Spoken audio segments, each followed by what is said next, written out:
Well, good evening and thanks for joining us for 12 News at 10. I'm Mark Curtis. And I'm Kadiba Devine. Tonight we are speaking with the father of a 6-year-old girl who was tragically killed by a suspected drunk driver on the I-10. The hit-and-run crash also left his 4-year-old daughter seriously hurt.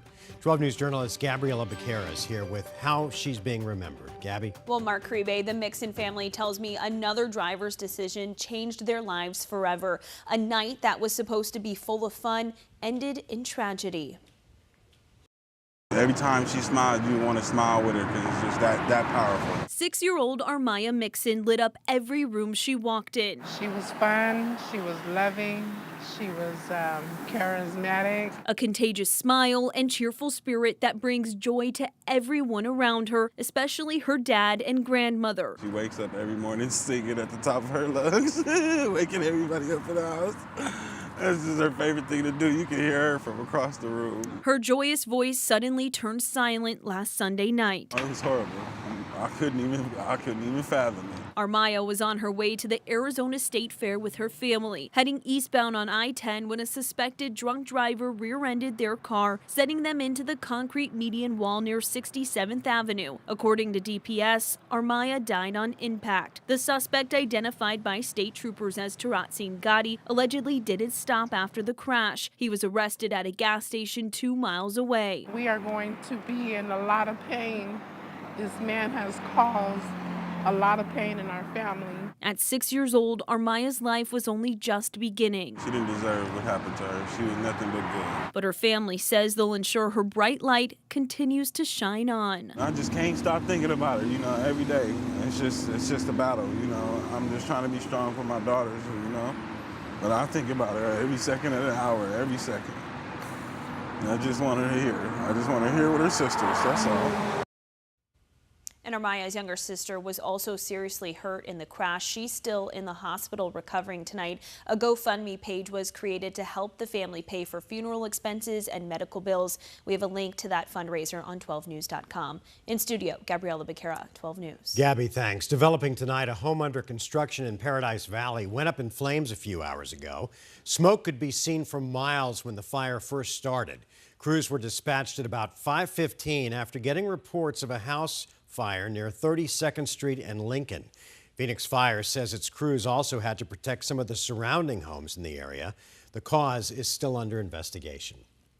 All right, let's check in on our forecast as we have multiple weather impact alert days ahead. That's right. Let's get over to meteorologist Lindsay Riley. And Lindsay, what can we expect this week? Well, it's 100 degrees tomorrow. After tomorrow, temperatures are going to begin to drop, and we have some wet weather moving in for the weekend. Several rounds of heavy rain, and for the valley, it's going to be the most widespread between Friday and Sunday. So those are 3 weather impact alert days. But for the high country, the rain's going to move in a little bit earlier, Thursday afternoon, and we will have daily storm chances into next week. Now, we are tracking what's Hurricane Priscilla out in the Pacific. This is going to continue to move northward, and while we're not going to be tracking any hurricane or tropical storm force winds in Arizona this weekend, we are going to get some of its moisture into Arizona, and that's why we are talking some heavy rain.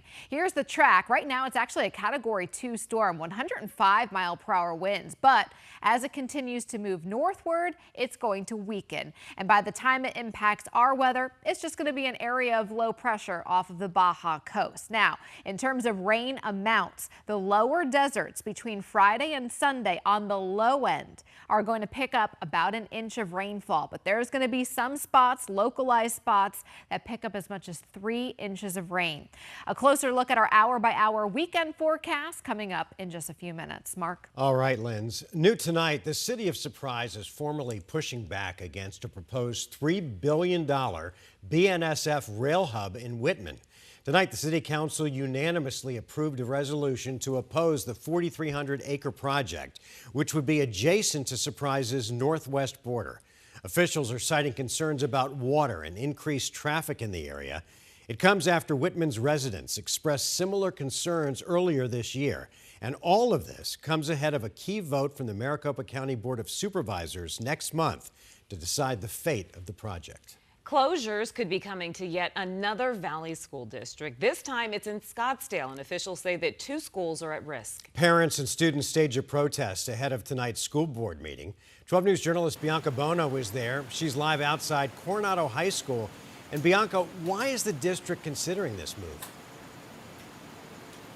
Well, much like we've seen in other districts across the valley, the superintendent here says this comes down to declining enrollment and rising costs. But parents here believe the district should be exploring other options other than closing schools. You dare shut down our school! Students and parents protesting I really like the classes, the wonderful community. in an effort to save their Scottsdale schools from closure. We have absolutely loved Pima. It is definitely our home. Carrie Eves' son is a 3rd grader at Pima Elementary, a school that's been operating for more than 65 years and is now on the chopping block. My son is very, very emotional when he heard the news, and so there are a lot of kids who are brokenhearted about this. Echo Canyon, a K-8 school, is also at risk. We love our school, but it's not our job to increase enrollment. It's the district's job. We really think that they kind of dropped the ball. The closure consideration was first announced in a blog published last week by Scottsdale Superintendent Dr. Scott Menzel. He cited declining student enrollment and potential budget shortfalls as the reasons for why. Parents say they were blindsided. We have kids entering middle school that have been with children since they were 3, and they're going to be thrusted out with nowhere to go. We have been told to get in a Black Friday style line on Halloween night and try to fight for a spot for our children going forward. During public comment at Tuesday night's school board meeting, parent after parent expressing their concerns and frustration. Keeping Pima open can prevent overcrowding. It's a pillar of our community. Our campus was just recently rebuilt. Let's protect what's working. We're not asking you to ignore the numbers, but we're asking you to see the full picture. After a 3-2 vote, with board members Karen Werner and Amy Carney voting no, the board voted to schedule a public hearing to officially discuss the potential closures. We've engaged in marketing campaigns, Grow with SUSD. All of those efforts still haven't reversed the trajectory, and so at the end of the day, we have to have some difficult conversations. The superintendent says there's currently an $8 million budget shortfall in the district, saying nothing is set in stone, but parents of students at Pima and Echo Canyon should have a backup plan. If the governing board were to decide not to make a decision to repurpose those schools, you wouldn't have to make a choice. But I would be looking for that choice, and when open enrollment starts on November 1st, I would be prepared to put in, because there's a priority given to families from schools that are closing for consideration for open enrollment. So after a work study session to talk about this on October 28th, the next step in this process is a public hearing on November 13th. That is the public's opportunity to make their voices heard on this issue. The soonest the board can vote on whether or not to actually close those 2 schools will be on December 9th. We're live in Scottsdale tonight. Bianca Bono, 12 News. All right, Bianca, thank you. A former Arizona Cardinals player who was detained at gunpoint at Sky Harbor after being mistaken for a shooting suspect is now suing the cities of Mesa and Phoenix. Wesley Lisi filed a notice of claim saying that he was traumatized by the ordeal back in April. Mesa police had been tracking a vehicle that was involved in a shooting. They lost track of that car and then picked up what they thought was the same car at the airport. Instead, they were tracking Lisi, who was there to pick up his daughter. These individuals had their guns out, and they intended to use them. And for all practical means, me laying on the ground and in a snap of a finger, I'm seeing that my life is over, and to look next beside me on the ground, your daughter frantically crying, knowing that if we make a wrong move, or if they decide that it's a wrong move, both of your lives are over just like that. Lisi is seeking $1 million for both himself and his daughter. The city of Phoenix is giving residents a safe way to get rid of their old batteries during Fire Prevention Week. A drive-up collection event is set for Thursday at Steel Indian School Park from 3 to 6 in the afternoon. You can drop off up to 5 pounds of batteries, including lithium-ion and alkaline, without leaving your car. Car batteries will not be accepted, and you'll need proof of a Phoenix address.